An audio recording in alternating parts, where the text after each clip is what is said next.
골로새서 2장 1절부터 7절까지 교독하겠습니다.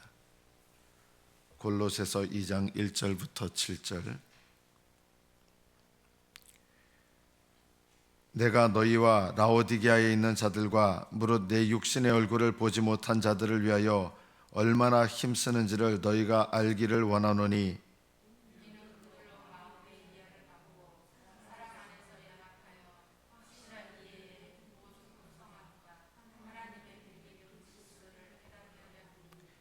그 안에는 지혜와 지식의 모든 보화가 감추어져 있느니라.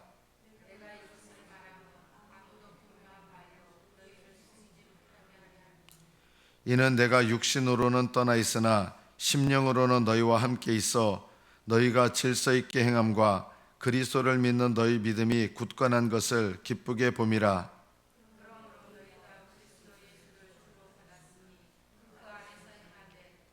그 안에 뿌리를 박으며 세움을 받아 교훈을 받은 대로 믿음에 굳게 서서 감사함을 넘치게 하라.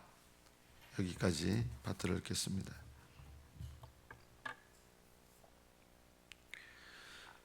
오늘날 교회의 모습과 초대교회의 모습을 이렇게 비교한다면, 사실은 초대교회의 모습을 우리가 보면 상상할 수 없는 교회라고 느낄 겁니다. 왜 오늘날 교인들이 초대교회를 보면 상상할 수 없는 모습이냐면, 초대교회 분위기는 이런 분위기예요. 하나님께 성령이 강력하게 임하셔서 그렇겠죠. 전 재산을 바친 사람들이 많았어요. 어떻게 보면 요즘 이단들은 오히려 전 재산을 바치는 이단들이 있잖아요.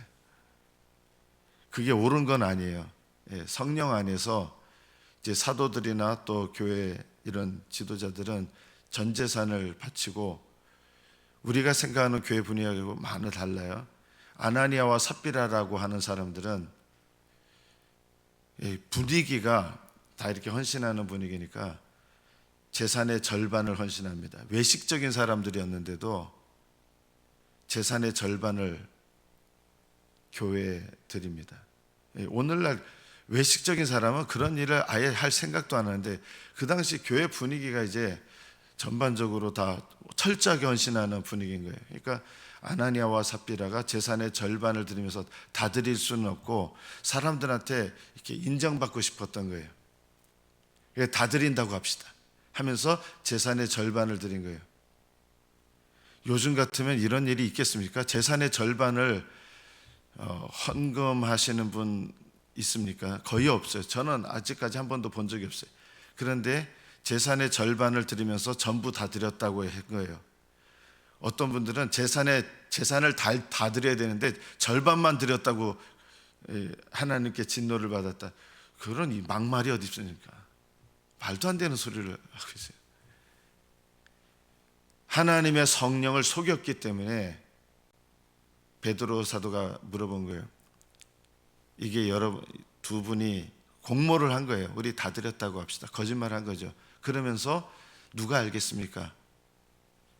거기에다 더 나가서 성령을 속이는 죄가 된 거예요. 그게. 그래서 물어봐요. 이게 다 드린 겁니까? 그러니까 다 드렸습니다. 그 자리에서 남편이 죽어요. 초대교회는 사랑이 많은 교회인데 어떻게 이런 일이 일어날 수 있습니까? 하나님이 하신 거거든요. 성령을 속인 것 때문에. 그리고 아내가 그 자리에 없었어요. 남편의 시체를 메어 갔는데 이제 아내가 들어왔을 때 베드로가 남편이 죽었습니다. 이런 것도 아니에요. 아내에게 또 물어봐요. 이게 전부입니까? 그렇습니다. 그 자리에서 또 삽비라가 죽어요. 성령을 속였기 때문에. 요즘 교회, 우리는 초대교회에 대해서 굉장히 이렇게 오해들을 하고 있는데, 하나님을 경외하는 마음, 무서워하는 마음이 아니라 하나님을 경외하는 마음들이 가득 찼습니다. 그래서 교회가 죄에 대해서 어떻게 여겼느냐, 함부로 말하는 것에 대해서도 엄하게 책망하고 정죄하지는 않아요. 오히려 반대로 정죄하잖아요. 그분들도 하나님이 치셔서 그런 거지 교인들끼리 서로 정죄하거나 이렇게 되지 않았어요. 이런 교회를 설립하려면 그 전도하는 복음을 전하는 사람들이 어떤 사람들이겠습니까? 저도 이제 참 부끄러운 고백이지만 초대교회에서 사역했었던 주의 종들하고 저도 말씀을 전하는 주의 종이지만 비교할 때 이거 너무나 부끄러운 모습인 거예요. 사도 바울은 사도인데 사도들 다 어떻게 복음 전했습니까? 매 맞아가면서 죽을 고비 넘기면서 복음 전하다 굶고, 그분들은 오직 기도와 말씀에 전무했습니다. 저는 그 연세중앙교회 윤석전 목사님이라고 계시는데 그분은 이제 신학생 시절에 밥 먹는 시간 빼고 하루 종일을 기도하신 거예요. 거기 장신대 아차산이 있는데 거기 산에 이제 돌멩이로 바위산으로 된 데 있거든요. 산이 높진 않지만 거기 가서 이제 그 당시 전도사님들도 오늘날 주의 종들보다 훨씬 열심히 있었겠죠. 주무시는 분 일어나세요. 열심히 있었겠죠. 그런데도 다른 전도사님들 다 가는데 그분은 계속 기도하신 거예요. 저는 그분의 이 신앙 스타일하고 안 맞아서 비난하시는 분들도 있거든요. 저는 그 비난하실 부분이 없다. 정말 기도를 그렇게 많이 하시고 하루에 뭐 7, 8시간 넘는 거는 기본이고 그렇게 기도하시니까 지금도 그 교회를 세워가신 이렇게 과정을 보면 얼마나 기도를 많이 하셨는지, 그분을 비난할 수 있으려면 그분 정도는 기도해 봐야 돼요. 교회를 옮기고 이런 가운데서 하나의 예를 들면 그 당시에 노량진 교회가 있거든요. 교회가 굉장히 컸어요. 그 목사님이 기도하면서 저 큰 교회를, 욕심이 아니라 저 큰 교회를 위해서 기도해야 되겠다. 그 교회 건물에 그 교회가 들어갔어요. 이제 커져가지고 사람들은 처음 들었으면 미친 사람 아니야? 이럴 텐데 그 교회를 위해서 기도했는데 그 교회가 이제 딴 데로 더 크게 옮겨가면서 그 교회도 컸거든요. 그거를 들어간 거예요. 하나하나마다 이렇게 기도의 응답들이 있었습니다. 교회가 세워지는 것은 수고와 헌신이 없이 되지는 않습니다. 기도가 심어져야 되고요. 헌신이 심어져야 되는데 우리 교회는 어떤 방향이 필요하냐? 제가 우리 교회에서도 현재 공식적으로 7일을 4번 했습니다. 3번이죠. 3번인데 이제 7위 받았는데 7위 받으신 분들이 왜 이렇게 7위 받으면 겸손해져야 되고 이래야 되는데 그렇게 되지 않았어요. 이게 왜 그럴까 생각하다 보니까 우리들 교회는 7위를 받으면 자기가 고백하게 하거든요. 자기 죄를. 그게 얼마나 건강한 교회인지 몰라요. 앞으로 우리 교회도 7위를 하게 되면 그 7위를 왜 하게 됐는지 본인의 입으로 고백한, 어떻게 그럴 수 있습니까? 그게 건강한 거예요. 7위를 받으면 그것을 고백할 수 있어야 돼요. 그리고 그 고백에서 어떻게 저런 죄를 이렇게 하면 안 되는 거예요. 우리는 누군가가 고백한 죄에 대해서 절대 정죄하는 마음을 품어서는 안 됩니다. 우리는 그럴 자격도 없습니다. 내 죄를 사람들 앞에서 고백하잖아요. 그 죄가 끊어집니다. 그런데 고백을 안 하니까 끊어지지 않아요. 쉬쉬하고 성도들은 무슨 일이야 무슨 일이야, 왜 벌을 받았어, 뭐 이런 분위기고, 이게 옳지 않은 것이죠. 이렇게 궁금해하는 것도요 사실은 정죄하는 마음이에요. 교회에서 누가 무슨 일이 일어났다 그러면 막 궁금해해요. 왜 궁금해하느냐? 사실은요 정죄하는 마음에서 나와요. 정말 영혼들을 위한 이런 사랑의 마음은 아니에요. 정말 사랑의 마음이라면 누군가 고백한 죄에 대해서 절대 정죄감을 말아야 된다. 저는 아직 정말 멀었지만 우리 교회가 그런 방향으로 나아가기를 원합니다. 그게 저절로 되겠습니까? 소그룹에서 각자 죄를 고백하고, 우리 교회에서도 이제 지금 안 계시지만 술 마신다고 고백하신 분이 있어요. 그렇다고 해서 정죄감을 전혀 갖지 않아요. 본인이 내가 술 마신 게 뭐 잘못됐습니까? 이런 건 정말 잘못된 거예요. 그런데 술 마신다고 고백하면서 끊으려고 하는데 잘 안 끊어진다. 이런 것들을 고백하면서 같이 기도해주고, 이런 건 좋은 거예요. 아무도 정죄하면 안 되는 것이죠.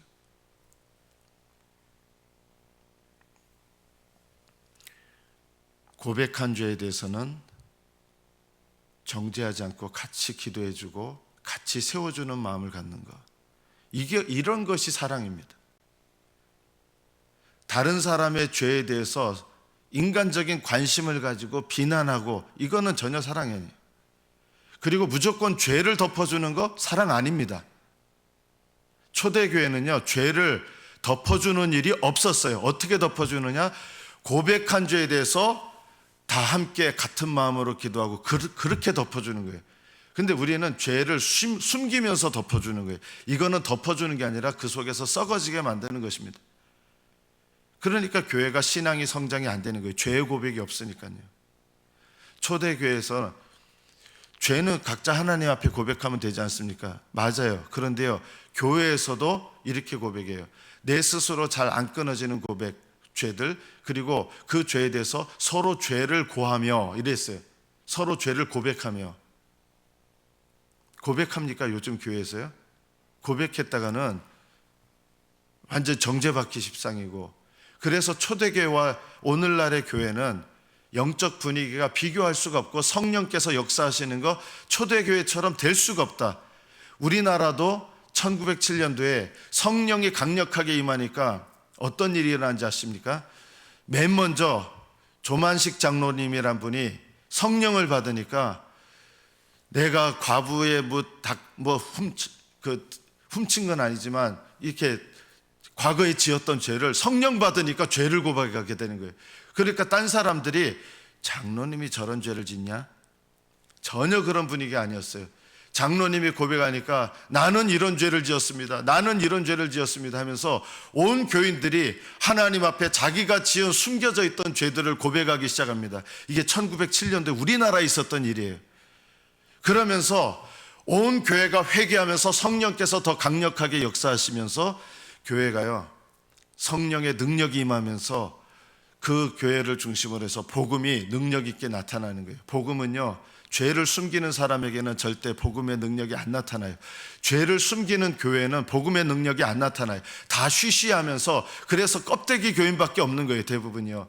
외식적인 신앙생활하고, 남들한테 내가 신앙생활 잘하는 것이 보이려고 애쓰고, 남들한테 내가 경건한 것처럼 보이려고 해요. 이게 외식 아닙니까? 경건의 모양은 있으나 경건의 능력이 없어요. 다 예배드리는 것 같지만 다 숨겨져 있는 음란 죄들, 거짓 죄들, 거짓말하는 죄들, 희롱죄들, 돈 사랑하는 죄들, 이런 죄들 다 가지고 있는 거예요. 이런 것이 안 바뀌어요.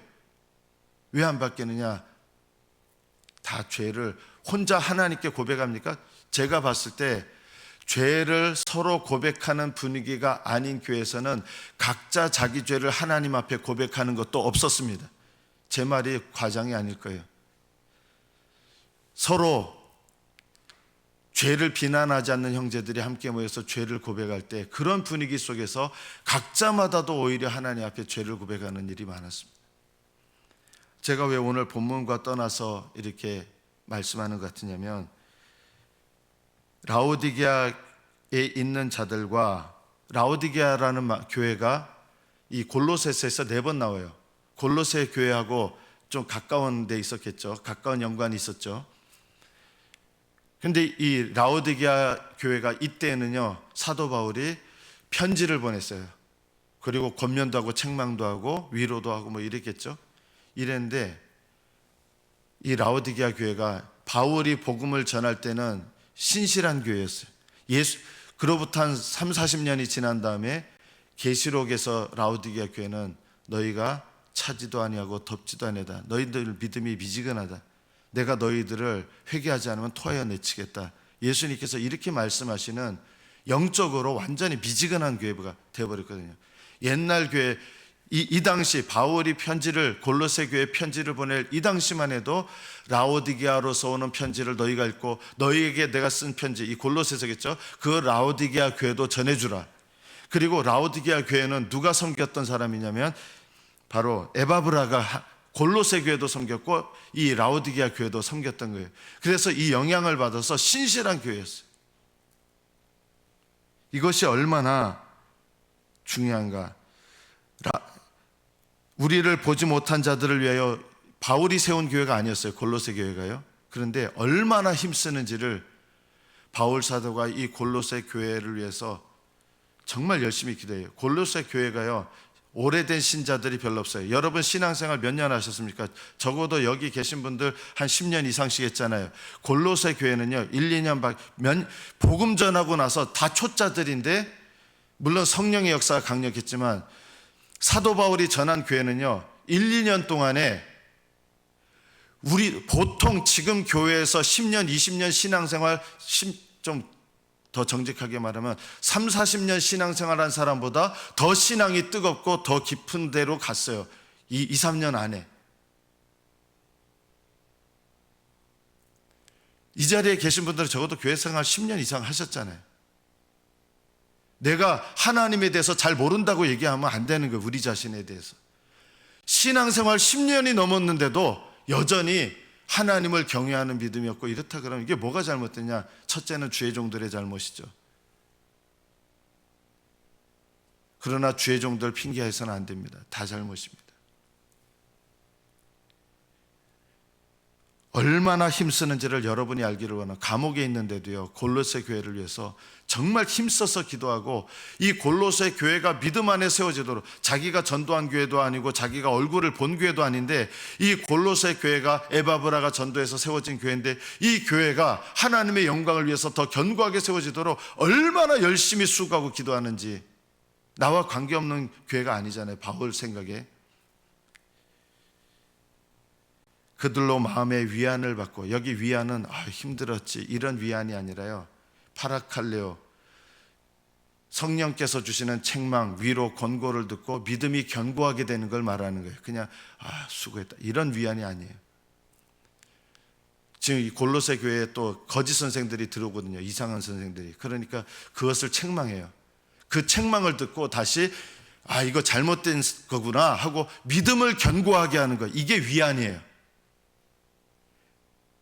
여러분의 삶 속에서 징계를 받을 때도 있고요, 고난을 받을 때도 있고, 하나님께서 여러분에게 고난을 주셔서 내가 신앙이 잘못됐구나 이걸 깨닫고 신앙을 뿌리를 내리고 바로 세우면 이런 사람은 위안을 줘야 돼요. 격려해 줘야 되는 거예요.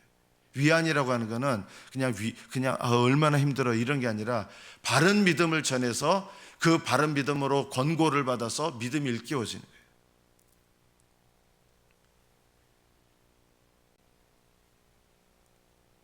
마음의 위안을 받고 사랑 안에서 연합하여, 사랑 안에서 연합하여. 이것이 교회다운 교회의 가장 중요한 특징입니다. 사랑 안에서 연합하십시오. 누구하고 연합합니까? 내 좋아하는 사람하고 연합하는 거 누가 못합니까? 우리 교회에서 여러분하고 불편한 분하고 연합하십시오. 애쓰십시오. 기도하십시오. 그리고 나를 내려놓으십시오. 저 사람이 나한테 얼마나 잘못했는데, 이것부터 생각하면요 연합 안 됩니다. 저희 어머니하고 연합된 거 보니까 제가 경험을 통해서 느낀 게 있어요. 저희 어머니가 잘못한 게 더 많아요, 제 생각에는. 그런데 하나님은요 잘못한 거 더 많은 어머니를 변화시킨 다음에 저를 바꾸시고, 그런 일 없어요. 어머니의 죄를 책망하시고 저를 책망하시고 그런 일도 없어요. 저는 저에 대해서 책망하시는 거예요. 하나님께서 저 사람이 더 큰 죄를 저질렀어요. 그렇지 않아요. 하나님은 나의 죄는 나에게 물으시지 저 사람이 더 큰데요, 아니에요. 그렇게 하지 않아요. 우리가 이걸 깨달아야 됩니다. 하나님은 나의 죄에 대해서 물으셔요. 나의 죄에 대해서. 저는 우리 교회가 어떤 교회가 되기를 원하냐, 내 죄를 먼저 깨닫고 회개하는 교회,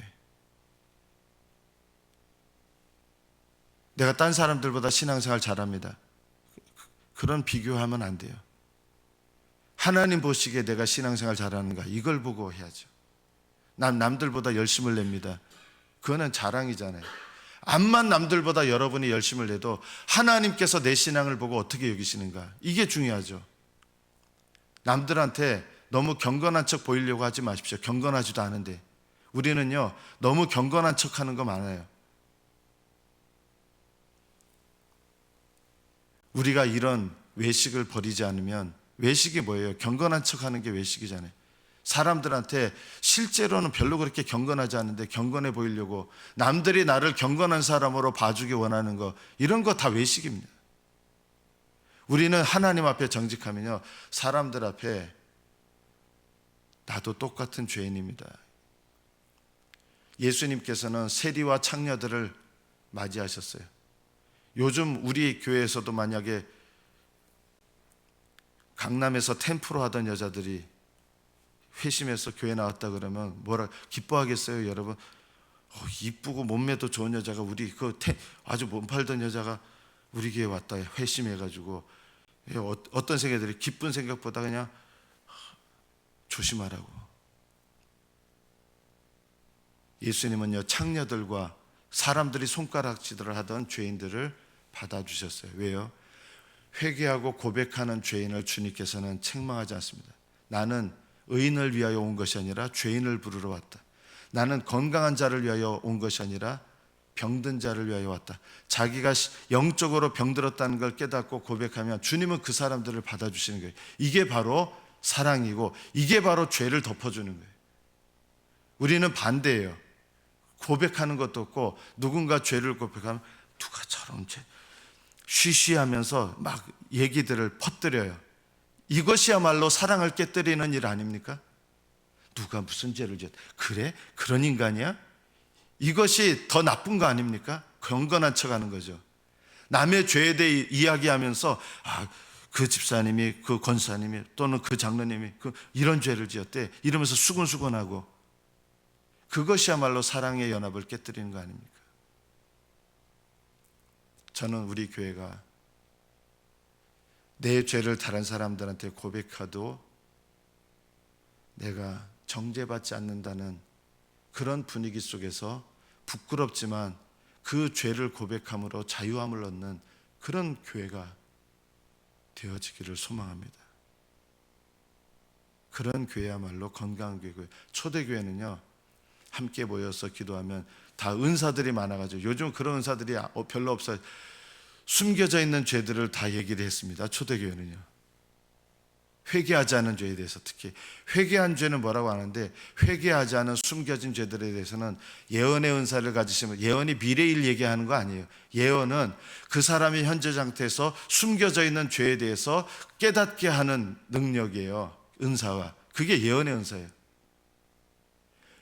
저는 우리 교회가 그런 예언의 은사는 아니라도 그 예언의 은사를 비슷하게 행하는 일이 뭐냐, 서로 죄를 깨닫고 때로는 사랑으로 권면하고 고백하고, 정말 사랑 안에서 형제님 이런 죄는 하나님 앞에 회개하셔야 돼요, 이렇게 말해줄 수 있는 게, 요즘 그렇게 말했다가는 막 떠난다고 생각하잖아요.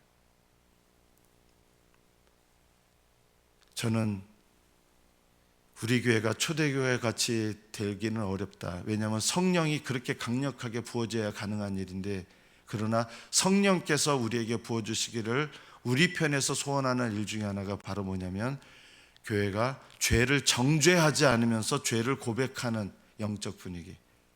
죄를 고백한다고 막 정죄한다 그러면 그거야말로 죄 아닙니까? 정죄하는 사람이 가장 죄인입니다. 성경에서 보면 예수님께서 가장 혐오하셨던 사람이 누구예요? 바리새인, 서기관들, 제사장들.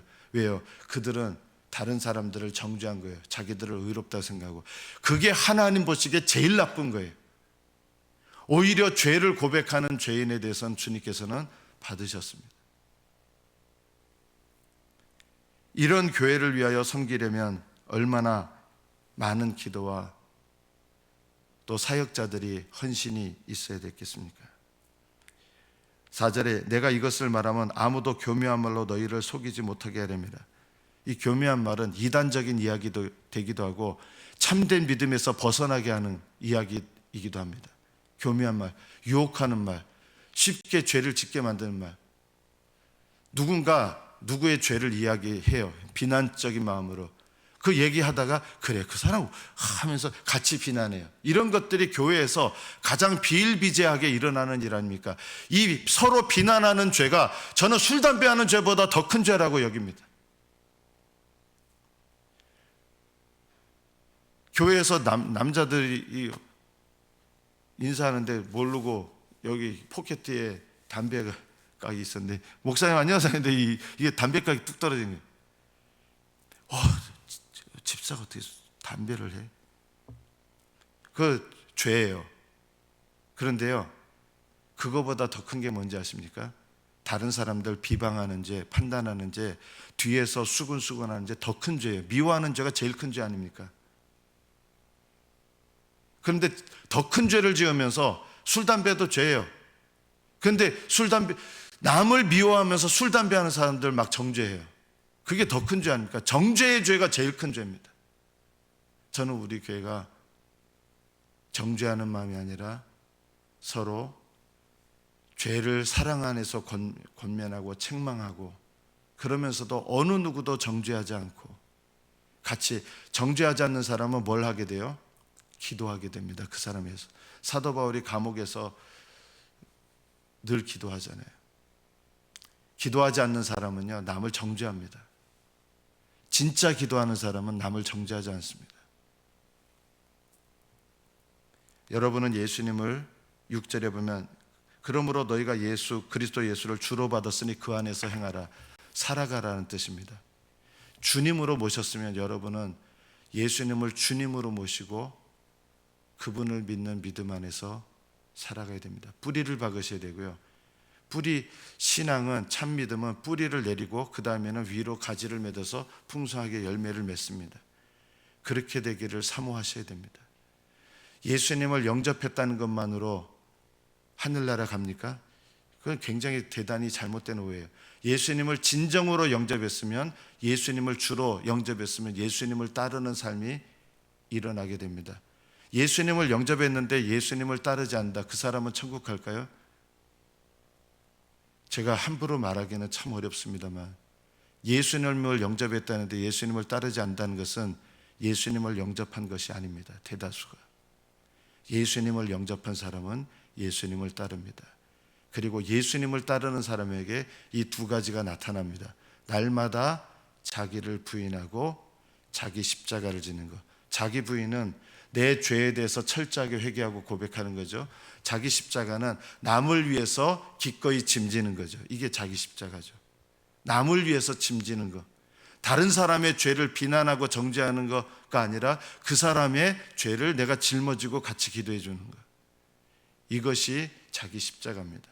자기 십자가 지는 교회는 별로 없고 남의 죄를 가지고 맨날 수근수근해요. 두 사람이 남의 죄를 가지고 얘기했으면 어떻게 돼요? 그 두 사람이 그 사람을 위해서 기도해야 돼요. 그렇지 않으면 그건 수근수근이에요. 네 사람이 그 자리에 없는 어떤 사람의 죄에 대해서 이야기를 했어요. 그런데 그걸로 끝나요. 그건 수근수근이에요.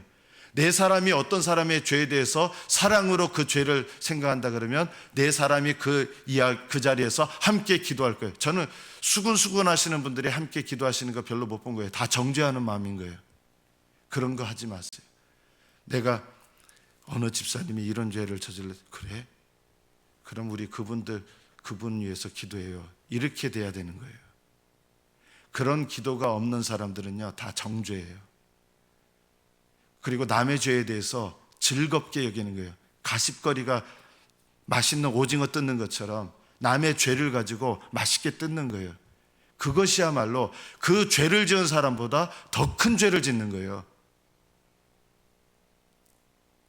여러분이 다른 사람의 죄를 짐지려 하지 않으면서 다른 사람을 비난하는 말을 하는 것, 그것이 더 큰 죄, 정죄의 죄에 들어갑니다.